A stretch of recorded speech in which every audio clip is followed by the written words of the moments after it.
இயேசு கிறிஸ்துவின் இன்ப இனிய நாமத்தில் வாழ்த்துகிறோம்.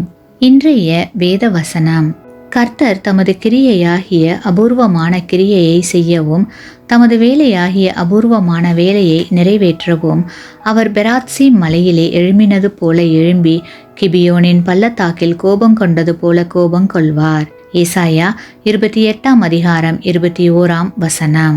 Today's Bible verse: For the Lord will rise up as at Mount Perazim, he will be angry as in the valley of Gibeon, that he may do his work, his awesome work, and bring to pass his act, his unusual act.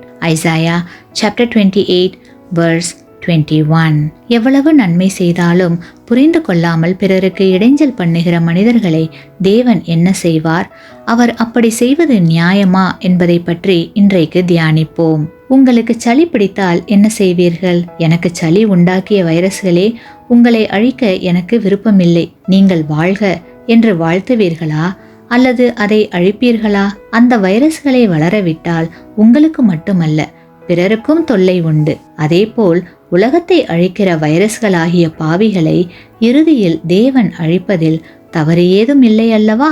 கிறிஸ்துவுக்குள் பிரியமான சகோதர சகோதரிகளே, ஒருவர் செய்த நற்கிரியைகளை ஒரு தட்டிலும் துர்க்கிரியைகளை இன்னொரு தட்டிலும் வைத்து நிறுத்து பார்த்து நற்கிரியை அதிகம் காணப்பட்டால் மன்னித்து விடலாம் என்று சிலர் நினைக்கிறார்கள்.